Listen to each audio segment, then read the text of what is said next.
Magnetic material तीन type के होते हैं, डायामैग्नेटिक मटेरियल, पैरामैग्नेटिक मटेरियल और फेरोमैग्नेटिक मटेरियल। डायामैग्नेटिक मटेरियल हम पिछले वीडियो में डिस्कस कर चुके हैं। अब हम बात करेंगे पैरामैग्नेटिक मटेरियल के बारे में। ये पैरामैग्नेटिक मटेरियल कैसे मटेरियल होते हैं? पैरामैग्नेटिक मटेरियल वो मैग्नेटिक मटेरियल होते हैं जिनको जब मैग्नेटाइजिंग फील्ड दिया जाता है, मतलब एक्सटर्नली मैग्नेटिक फील्ड अप्लाई किया जाता है जिससे कि उस मटेरियल के अंदर मैग्नेटिक प्रॉपर्टी आ जाए, मतलब उसका मैग्नेटाइजेशन हो जाए। तो ये जो पैरामैग्नेटिक मटेरियल हैं, इनकी खास बात यह है कि जब इनका मैग्नेटाइजेशन हो जाता है तो जो मैग्नेटाइजेशन वेक्टर, मतलब कि total net magnetic dipole moment per unit volume, वो अप्लाइड मैग्नेटिक फील्ड मतलब कि मैग्नेटाइजिंग फील्ड की डायरेक्शन में आता है। और दूसरी बात यह है कि जितना मैग्नेटाइजिंग फील्ड आप अप्लाई करोगे, मैग्नेटिक प्रॉपर्टी आने के बाद, मतलब कि total magnetic dipole moment per unit volume, मतलब कि मैग्नेटाइजेशन वेक्टर आ जाने के बाद, जो मैग्नेटाइजेशन वेक्टर का मैग्नीट्यूड होता है वो अप्लाइड मैग्नेटाइजिंग फील्ड से कम होता है। ठीक है, इसका मतलब ये हुआ कि यहाँ पर जो ससेप्टिबिलिटी, कौन सी मैग्नेटिक ससेप्टिबिलिटी जो हमें मिलेगी, m/h आउटपुट बाय इनपुट, वो हमको 1 से कम मिलने वाली है। ठीक है, क्योंकि m का जो मैग्नीट्यूड है वो h से कम है। ठीक, इसके एग्जांपल हैं aluminium, chromium, manganese, calcium, sodium, tungsten, copper, chloride, crown glass, liquid oxygen, ये सभी इसके एग्जांपल हैं। और ये जो पैरामैग्नेटिक मटेरियल है, ये टेम्परेचर से इसका लेना देना होता है। ज़्यादा टेम्परेचर जब इंक्रीज होता है ना, तो मैग्नेटाइजेशन डिक्रीज होता है। Paramagnetic material are those magnetic materials which magnetized in the direction which is same of applied magnetizing field. मतलब ये हो गया कि अगर हम ये जो मैग्नेटाइजिंग फील्ड H है ना, ध्यान है ना, H मैग्नेटाइजिंग फील्ड, जब हम मैग्नेटाइजिंग फील्ड H अप्लाई करते हैं किसी पैरामैग्नेटिक मटेरियल पर, तो पैरामैग्नेटिक मटेरियल वो मैग्नेट की प्रॉपर्टीज को अचीव करता है, मतलब कि उसका मैग्नेटाइजेशन हो जाता है। तो जो मैग्नेटाइजेशन वेक्टर m मिलता है ना हमको, वो इसी डायरेक्शन में मिलता है, सेम डायरेक्शन में जो कि मैग्नेटाइजिंग फील्ड की डायरेक्शन है। अब इसकी खास बात यह है कि जो ये मैग्नेटाइजिंग फील्ड, मतलब कि H, मैग्नेटाइजिंग फील्ड का जो मैग्नीट्यूड है उससे मैग्नेटाइजेशन वेक्टर हमको कम मिलता है। अच्छा, but both are in same direction, क्योंकि दोनों के दोनों वेक्टर फिजिकल क्वांटिटीज है ना। अच्छा, ये मैग्नेटाइजेशन वेक्टर क्या होता है? तो net magnetic dipole moment divided by volume, net magnetic dipole moment per unit volume. किसका? ये मैग्नेटिक मटेरियल का, जो कि पैरामैग्नेटिक टाइप है। अब मैग्नेटिक ससेप्टिबिलिटी क्या होती है, ये बात तो हो गई। तो मैग्नेटिक ससेप्टिबिलिटी होती है Sai m, magnetic susceptibility output by input. Output में क्या रिजल्ट मिला हमको? मैग्नेटाइजेशन मिला। इनपुट में मैग्नेटाइजिंग था, m/h। अब दोनों की डायरेक्शन तो सेम है, इसीलिए आंसर तो हमारा पॉजिटिव आने वाला है। दूसरा, m का वैल्यू कम है और h का वैल्यू ज़्यादा है, इसलिए जो भी हमारा पॉजिटिव आंसर है ना, वो ग्रेटर देन 0 तो है। पॉजिटिव का मतलब ग्रेटर देन 0 तो है, ठीक है, लेकिन साथ ही साथ वो लेस देन 1 भी है। क्यों? क्योंकि m का वैल्यू कम है और h का वैल्यू ज़्यादा होता है। ठीक है, h के मुकाबले m कम होता है, ये पैरामैग्नेटिक के केस में। अच्छा, जैसे जैसे टेम्परेचर को आप राइज करोगे ना, तो वैसे वैसे इसका जो मैग्नेटाइजेशन है ना, वो कम होता जाएगा, ऐसे। ठीक, तो टेम्परेचर का इफेक्ट पैरामैग्नेटिक मटेरियल के मैग्नेटाइजेशन पर होता है। तो ससेप्टिबिलिटी को यहां पर हम कुछ इस तरीके से लिख सकते हैं कि जो ससेप्टिबिलिटी पैरामैग्नेटिक मटेरियल के 0 is less than paramagnetic material की ससेप्टिबिलिटी इज लेस देन 1, ऐसे लिख सकते हैं हम लोग। ठीक है, एग्जाम्पल तो आप सुन ही चुके हो। आपके लिए ये नोट्स डेवलप किए हैं मैंने, तो जो बच्चे ऑलरेडी, जिनको मैंने नोट्स भेजे हुए हैं, जिन्होंने नोट्स मंगवा रखे हैं, तो वे तो नोट्स ओपन करके उन्होंने रखा हुआ है और नोट्स ओपन करके ही वे वीडियो को सुनते हैं। लेकिन जो बच्चे नहीं जुड़े हैं उनके लिए बता रहे हैं कि आप चाहो तो ये नोट्स मंगवा सकते हो। आपको फ़ोन कॉल नहीं करना है, केवल मैसेज करना है। Number description. पैरामैग्नेटिक मटेरियल है, तो ऐसा क्यों होता है कि जब तक कि एक्सटर्नली मैग्नेटिक फील्ड अप्लाई न किया जाए, मतलब कि जब तक कि मैग्नेटाइजिंग फील्ड अप्लाई न किया जाए, तब तक ये पैरामैग्नेटिक मटेरियल के अंदर नेट मैग्नेटिक डायपोल नहीं आता, मतलब इनके अंदर मैग्नेटिक प्रॉपर्टी नहीं होती। लेकिन जैसे ही मैग्नेटाइजिंग फील्ड के अंदर जब हम पैरामैग्नेटिक मटेरियल को रखते हैं तो इनके अंदर मैग्नेटिक प्रॉपर्टी आ जाती है, इनका मैग्नेटाइजेशन हो जाता है और इनके पास मैग्नेटाइजेशन वेक्टर कैपिटल M आ जाता है, मतलब कि इनके अंदर नेट मैग्नेटिक डायपोल मोमेंट आ जाता है। तो ये जो नेट मैग्नेटिक डायपोल मोमेंट आता है, ये net magnetic dipole moment per unit volume, मतलब कि मैग्नेटाइजेशन वेक्टर, ये क्यों कम होता है मैग्नेटाइजिंग फील्ड के मुकाबले? इसके पीछे का क्या कारण है, तो वो हम जानते हैं electron theory of paramagnetism. Electron theory of paramagnetism. देखो, इलेक्ट्रॉन्स जो होते हैं ना, उनके पास किस किस तरह के मोशन होते हैं, तो इलेक्ट्रॉन्स के पास एक तो ऑर्बिटल मोशन होता है और दूसरा स्पिन मोशन होता है। ठीक है, स्पिन मतलब कि अपने ही एक्सिस पर घूमते रहना, ऐसा। और ऑर्बिटल मोशन मतलब कि इलेक्ट्रॉन जो है वो न्यूक्लियस के अराउंड घूम रहे होते हैं ना। ये अगर ये न्यूक्लियस है, ठीक है, तो न्यूक्लियस के अराउंड इलेक्ट्रॉन्स आर रिवॉल्विंग। ठीक है, तो ये ऑर्बिटल मोशन है। तो ऑर्बिटल मोशन के कारण और जो स्पिन इलेक्ट्रॉन्स कर रहे होते हैं, स्पिन मोशन के कारण, इन दोनों के कारण है ना, मैग्नेटिक डायपोल मोमेंट एटम के अंदर क्रिएट होता है। ठीक, अब जितने भी एटम्स होते हैं, हर एटम्स में जो इलेक्ट्रॉन्स है वो ऑर्बिटल मोशन भी कर रहे होते हैं, स्पिन मोशन भी कर रहे होते हैं।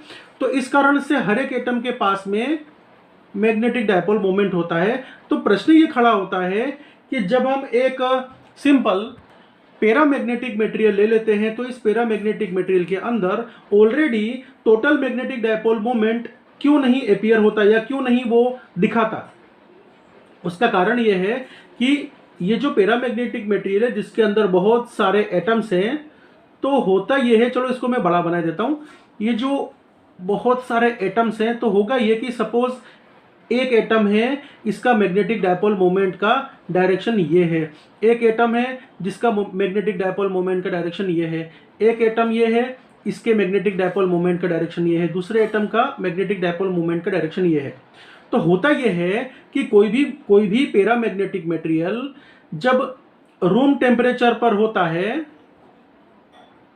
तो रूम टेम्परेचर पर इसके पास ऑलरेडी कुछ थर्मल एनर्जी होती है। ठीक है, अब थर्मल एनर्जी है, तो थर्मल एनर्जी के कारण होता क्या है कि ये जो एटम्स है ना, ये एटम्स का जो ओरिएंटेशन है वो रैंडम डायरेक्शन में होता है, अलग अलग डायरेक्शन में होता है। ठीक है, तो जब इन सभी एटम्स का ओरिएंटेशन अलग अलग डायरेक्शन में होगा, तो इनके मैग्नेटिक डायपोल मोमेंट्स भी अलग अलग डायरेक्शन में हैं। और मैग्नेटिक डायपोल मोमेंट तो एक वेक्टर क्वांटिटी होती है, तो जब हम इनका वेक्टर एडिशन करते हैं ना, तो पता चलता है कि इनका जो नेट मैग्नेटिक डायपोल मोमेंट है ना, वो एम नेट किसका, इस पूरे सब्सटेंस का, पूरे मटेरियल का, वो जीरो होता है। क्यों? क्योंकि ये सभी वेक्टर्स एक दूसरे को निगेट कर देते हैं, खत्म कर देते हैं, न्यूट्रलाइज कर देते हैं। ठीक है, अब ये जो पैरामैग्नेटिक मटेरियल है, इस बॉडी को हम क्या करते हैं, मैग्नेटाइजिंग फील्ड में रखते हैं। चलो मैं एक पैरामैग्नेटिक मटेरियल यहाँ पर बना लेता हूँ।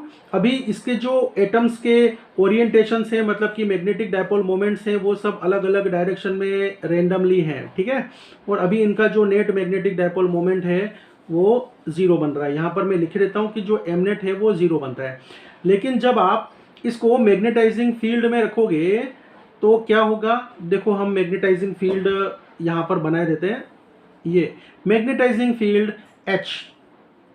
जब ये मैग्नेटाइजिंग फील्ड अप्लाई हो जाता है, तो ये जो एटम्स का ओरिएंटेशंस हैं, ये ओरिएंटेशंस में चेंज आने लगता है। और इनके ओरिएंटेशंस में चेंज कुछ इस तरीके से आता है कि जैसे इसका ओरिएंटेशन देखो थोड़ा इस तरफ है, इसका ओरिएंटेशन अब ये हो गया। ठीक है, इसका ओरिएंटेशन इस डायरेक्शन में है, तो अब इसका ओरिएंटेशन इस डायरेक्शन से थोड़ा सा हिल करके सपोज इस डायरेक्शन में हो गया। इसका ओरिएंटेशन तो एग्जैक्टली एच की डायरेक्शन में है ही। इसका ओरिएंटेशन देखो ये ऊपर की तरफ है, तो अब ये इसका ओरिएंटेशन थोड़ा इस तरफ हो गया। इसका ओरिएंटेशन एग्जैक्टली नीचे की तरफ था, तो अभी ओरिएंटेशन थोड़ा एच की तरफ हो गया। मतलब इनका ओरिएंटेशन जो है ना वो एच के अकॉर्डिंग सेट होने लग जाता है। एच की डायरेक्शन में कुछ इस तरीके से सेट होता है कि इन सभी का जो मैग्नेटिक डायपोल मोमेंट वेक्टर है ना, जो अलग अलग रेंडम डायरेक्शन में था, तो वो धीरे धीरे वो रेंडम डायरेक्शन के बदले एच की डायरेक्शन में आने लग जाता है। कौन? Magnetic dipole moment each and every atom का। लेकिन कंप्लीटली ऐसा नहीं होगा कि सारे के सारे जो एटम्स हैं उनका मैग्नेटिक डायपोल मोमेंट बिल्कुल एक ही डायरेक्शन में आ जाए सबका, ऐसा नहीं होने वाला है। कुछ का रह जाता है, ठीक है, तो ये नहीं होता है। कुछ का मैग्नेटिक डायपोल मोमेंट कुछ एटम्स का वो एच की डायरेक्शन में आ जाता है, लेकिन कुछ का नहीं आता। इस कारण से ही कंप्लीटली सभी एटम्स का मैग्नेटिक डायपोल मोमेंट एग्जैक्टली एक डायरेक्शन मतलब एच की डायरेक्शन में ना होने से, है ना, हमको मैग्नेटाइजेशन जो मिलता है ना उसका वैल्यू एच के मुकाबले थोड़ा कम मिलता है, ठीक है। तो ओरिएंटेशंस में चेंज तो है और एच के साथ अलाइन होता हुआ चेंज है, पर कंप्लीटली एच के साथ अलाइन नहीं है। इसलिए जो हमको net magnetic dipole moment per unit volume मिलता है, मतलब कि मैग्नेटाइजेशन वेक्टर हमको जो मिलता है, ठीक है, तो वो एच की डायरेक्शन में है लेकिन एच से कम है। अब क्या हुआ कि आप ये एक काम करो, अब जब इसके अंदर मैग्नेटिक प्रॉपर्टी आ गई, मतलब कि total net magnetic dipole moment per unit volume मतलब कि मैग्नेटाइजेशन आ गया, तो इस एच को हटा लो, तो आपको ये मैग्नेटिक मटेरियल है ना, अब आपको मैग्नेट में कन्वर्ट होता हुआ मिल जाएगा। अब ये मैग्नेट बन चुका है क्योंकि इसके अंदर नेट मैग्नेटिक डायपोल मोमेंट आ गया है, ठीक है। लेकिन अगर आप इसका टेम्परेचर मैग्नेटिक पैरामैग्नेटिक मटेरियल का टेम्परेचर जब आप इंक्रीज करोगे, तो इनके जो एटम्स के ओरिएंटेशन है ना, इनका जो अलाइनमेंट एच की डायरेक्शन में हो रखा है ना, वो चेंज होने लग जाएगा दोबारा से, और अलाइनमेंट फिर से रेंडम होने लग जाएगा, मतलब कि अलाइनमेंट इनका लॉस्ट होने लग जाएगा, ठीक है। तो मैग्नेटिक डायपोल मोमेंट फिर से कम होने लग जाएगा। इसीलिए हमने लिखा कि टेम्परेचर जब इंक्रीज होता है तो magnetic dipole moment per unit volume मतलब मैग्नेटाइजेशन कम होने लग जाता है, ठीक। क्यों? क्योंकि ओरिएंटेशन जो हुआ है उसमें कमी आने लग जाती है, अलाइनमेंट जो एच की डायरेक्शन में हुआ है उसमें कमी आती है, इसीलिए मैग्नेटाइजेशन कम हो जाता है। या हम कहें कि आप और टेम्परेचर बढ़ाओगे तो मैग्नेटाइजेशन लॉस्ट भी हो जाएगा, और सारे के सारे जो ओरिएंटेशन है बिल्कुल यहाँ पर इस कंडीशन के आ जाएंगे, एकदम रेंडमली, मतलब रेंडम डायरेक्शन में सभी एटम्स के मैग्नेटिक डायपोल मोमेंट आ जाएंगे। मैं आपको क्यूरीज का स्टेटमेंट का फॉर्म बता देता हूँ। तो क्यूरीज का स्टेटमेंट ये है कि पैरामैग्नेटिक मटेरियल के केस में जो magnetic dipole moment per unit volume मतलब कि जो मैग्नेटाइजेशन होता है वो इन्वर्सली प्रोपोर्शन में होता है एब्सोल्यूट टेम्परेचर के, मतलब कि टेम्परेचर के बढ़ाने से मैग्नेटाइजेशन कम होगा। अभी अभी हमने ये देखा, क्यों कम होगा ये भी पता चल गया ना, इलेक्ट्रॉन थ्योरी में अभी हमने पढ़ा, इलेक्ट्रॉन थ्योरी ऑफ पैरामैग्नेटिज्म। अब दूसरी बात यह है कि इसी स्टेटमेंट को हम कुछ ऐसे बोल सकते हैं कि हम ये जानते हैं मैग्नेटिक ससेप्टिबिलिटी वो m/h होती है, ठीक है। तो इसका मतलब ये हुआ कि मैग्नेटाइजेशन बढ़ेगा तो ससेप्टिबिलिटी बढ़ेगी, मैग्नेटिक ससेप्टिबिलिटी बढ़ेगी, ठीक है ना, और मैग्नेटाइजेशन कम होगा तो मैग्नेटिक ससेप्टिबिलिटी घटेगी। तो जैसे जैसे एब्सोल्यूट टेम्परेचर इंक्रीज होता है तो मैग्नेटाइजेशन डिक्रीज होगा, तो मैग्नेटिक ससेप्टिबिलिटी क्या होगी? डिक्रीज होगी। तो हम बोलेंगे कि जो मैग्नेटिक ससेप्टिबिलिटी है पैरामैग्नेटिक मटेरियल के केस में वो एब्सोल्यूट टेम्परेचर के इन्वर्सली प्रोपोर्शन में है। Curies law in paramagnetism. तो स्टेटमेंट हमने क्या देखा कि मैग्नेटाइजेशन वेक्टर किस केस में? पैरामैग्नेटिक मटेरियल के केस में वो इन्वर्सली प्रोपोर्शनल में होता है एब्सोल्यूट टेम्परेचर के।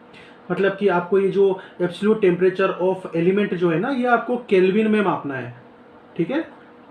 अच्छा, इसी को हम कैसे लिख सकते हैं? हमको ये पता है कि जो मैग्नेटिक ससेप्टिबिलिटी होती है ना, वो मैग्नेटाइजेशन बाय मैग्नेटाइजिंग फील्ड होता है, ठीक है। इसका मतलब ये हुआ कि मैग्नेटाइजेशन इंक्रीज होगा तो ससेप्टिबिलिटी इंक्रीज होगी, है ना, ये दोनों एक दूसरे के प्रोपोर्शन में चल रहे हैं। तो जब मैग्नेटाइजेशन के इन्वर्सली प्रोपोर्शन में एब्सोल्यूट टेम्परेचर है, तो इसका मतलब ये हो गया कि जो ससेप्टिबिलिटी मैग्नेटिक है, मैग्नेटिक ससेप्टिबिलिटी, उसके भी तो इन्वर्सली प्रोपोर्शन में टेम्परेचर होगा। ठीक है, यहां पर एब्सोल्यूट टेम्परेचर, ये ध्यान रखना बच्चों, ठीक है, डिग्री सेंटीग्रेड में नहीं लेना है। ठीक है, चलो मैं आपको बता देता हूं, आपके ख्याल में तो है ही कि यहां पर मैंने एम किसको लिखा है, पैरामैग्नेटिक मटेरियल के केस में जो एम है वो मैग्नेटाइजेशन, मैग्नेटाइजेशन। ठीक, ये टी एब्सोल्यूट टेम्परेचर, ये मैं आपको बता चुका हूं, इसको आप केल्विन में ही मापोगे। मैग्नेटिक ससेप्टिबिलिटी साई एम है ना, कौन से मटेरियल की बात चल रही है, पैरामैग्नेटिक मटेरियल की बात चल रही है। एच क्या है, मैग्नेटाइजिंग फील्ड। और यहां पर देखो, अब एक्सपेरिमेंटली यहां पर जो डेरिवेशन आगे चलने वाली है ना, वो एक्सपेरिमेंट के आधार पर चलेगी। देखो, एक्सपेरिमेंट करके ये फाइंड आउट किया गया कि जो मैग्नेटाइजेशन है ना, वो प्रोपोर्शन में है जितना मैग्नेटिक फील्ड आप अप्लाई करोगे, किसके ऊपर, मैग्नेटिक मटेरियल के ऊपर। कौन सा मैग्नेटिक मटेरियल के ऊपर, पैरामैग्नेटिक मटेरियल के ऊपर। ये सपोज पैरामैग्नेटिक मटेरियल है और इसके ऊपर आपने मैग्नेटिक फील्ड अप्लाई कर रखा है। ठीक है, आपने अप्लाई किया है मैग्नेटाइजिंग फील्ड H, जिसको मीडियम ने काट काट के बना दिया है B0। कौन से मीडियम ने, फ्री स्पेस ने काट काट के H को B0 बना दिया है। ठीक, तो जो आप ये B0 ज्यादा अप्लाई होगा ना, तो जो M है, मतलब कि मैग्नेटाइजेशन है, वो ज्यादा होगा। और दूसरा, हमको ये भी पता है कि जो मैग्नेटाइजेशन है ना, वो इन्वर्सली प्रोपोर्शनल में है टेम्परेचर एब्सोल्यूट के। तो जब हम इन दोनों इक्वेशंस को मिला देते हैं, इसको और इसको, तो कैसे लिखेंगे, M is proportional to B0 upon temperature. अब ये जो इनवर्सली सॉरी, ये जो प्रोपोर्शनल का साइन है ना, जब इसको इक्वल टू में कन्वर्ट करोगे, इक्वल के साइन में कन्वर्ट करोगे, तो आपको एक कांस्टेंट यहाँ पर डालना पड़ेगा। तो magnetization is equal to C, ये एक कांस्टेंट है, B0 अपॉन T एब्सोल्यूट। मैं बार बार आपको T एब्सोल्यूट टेम्परेचर बार बार इसलिए बता रहा हूं कि ये मिस्टेक बच्चे बहुत ज्यादा करते हैं और सेंटीग्रेड में बच्चे नाप बैठते हैं टेम्परेचर को। अब यहां पर C क्या है, तो यहां पर जो ये C है ना, वो है क्यूरीज कांस्टेंट। ठीक, तो अब देखो, ये आपकी एक इक्वेशन बन गई है, इस इक्वेशन को अच्छी तरीके से याद कर लेना। ठीक है, हाँ, अब हम आगे बढ़ते हैं। देखो, आपको क्या करना है,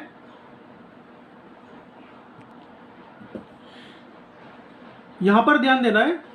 हमने कहा था कि आपने अप्लाई किया है H, जिसको मीडिया की, यहां पर फ्री स्पेस है, तो फ्री स्पेस मीडिया की परमिएबिलिटी ने काट के H को B0 बना दिया है। इसका मतलब ये हुआ कि जो ये B0 आपको मिला है ना, वो एक्चुअली H था, पर मीडिया की परमिएबिलिटी ने इसको काट के B0, H को काट के B0 बना दिया है। ठीक है, तो हम लोग वैसे भी ये इक्वेशन तो आप लोग जानते ही हो ना, तो अब क्या करेंगे, हम ये इक्वेशन लिखेंगे।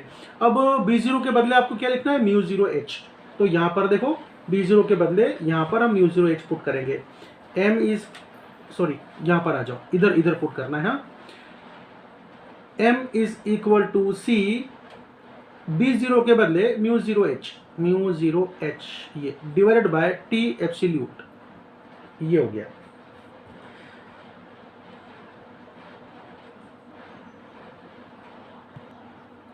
अब इस H को M के नीचे लेके आ जाओ। ठीक, तो कैसे लिखोगे, M अपॉन H ऐसे लिखोगे ना, इज इक्वल टू, यहां पर कौन बच गया, μ0 और C बच गया ना, μ0C अपॉन T एब्सोल्यूट। ठीक है, अब M अपॉन H का वैल्यू क्या होता है, M अपॉन H का मतलब क्या होता है, मैग्नेटिक ससेप्टिबिलिटी। तो इसके बदले में लिख दूंगा मैग्नेटिक ससेप्टिबिलिटी, ये magnetic susceptibility is equal to μ0C upon T absolute. ठीक है, अब देखो इस इक्वेशन को, ये इक्वेशन भी आपको ध्यान में रखनी है। तो यहां पर जो मैग्नेटिक ससेप्टिबिलिटी है ना, वो T एब्सोल्यूट के इनवर्सली प्रोपोर्शन में आ रही है, क्योंकि मीडिया का परमिएबिलिटी फ्री स्पेस का तो फिक्स है, क्यूरीज कांस्टेंट उस पर्टिकुलर मटेरियल के लिए फिक्स है। तो susceptibility magnetic is inversely proportional to T absolute. ठीक है, यहां पर हमने यही बात कही थी। ठीक, अब देखो आप इसको उल्टा भी लिख सकते हो ना, ऐसे टी टेम्परेचर, इसको उल्टा पलट दो, मतलब कि दोनों साइड रेसिप्रोकल ले लो, तो 1 susceptibility is proportional to T absolute, ऐसे भी लिख सकते हो। ठीक है, अब देखो यहां पर है ना, मैं एक ग्राफ बनाने जा रहा हूं, ग्राफ देखना ध्यान से। ये ग्राफ किसके किसके बीच का ग्राफ है? तो ये जो ग्राफ है ना, वो ले लो आप, एक तरफ टेम्परेचर ले लो, ये टेम्परेचर ले लो, ये टेम्परेचर एब्सोल्यूट। ठीक है, और दूसरी side 1 magnetic susceptibility, 1 magnetic susceptibility. ठीक है, तो ये ग्राफ कैसा बनेगा? बीच में प्रोपोर्शनल का साइन है, तो ये इसके प्रोपोर्शन में, मतलब कि ग्राफ आपका बनेगा कुछ ऐसे। ठीक है, मैग्नेटाइजेशन को इंक्रीज करने का क्या तरीका है? भैया टेम्परेचर बढ़ाने से तो डिक्रीज हो जाता है मैग्नेटाइजेशन ना, तो इंक्रीज कैसे करेंगे? जितना स्ट्रॉन्ग आप मैग्नेटाइजिंग फील्ड अप्लाई करोगे उतना ही अलाइनमेंट, किसका अलाइनमेंट? एटम्स के ओरिएंटेशंस जो कि मैग्नेटाइजिंग फील्ड की डायरेक्शन में अलाइन होने वाले हैं, वो अलाइनमेंट की बात हो रही है, वो अलाइनमेंट इंक्रीज हो जाता है, और net magnetic dipole moment per unit volume, मतलब कि मैग्नेटाइजेशन इंक्रीज हो जाता है, मतलब कि मैग्नेटिक ससेप्टिबिलिटी इंक्रीज हो जाती है। कैसे? मैग्नेटाइजिंग फील्ड के स्ट्रॉन्ग कर देने से, ज़्यादा मैग्नेटाइजिंग फील्ड अप्लाई कर देने से।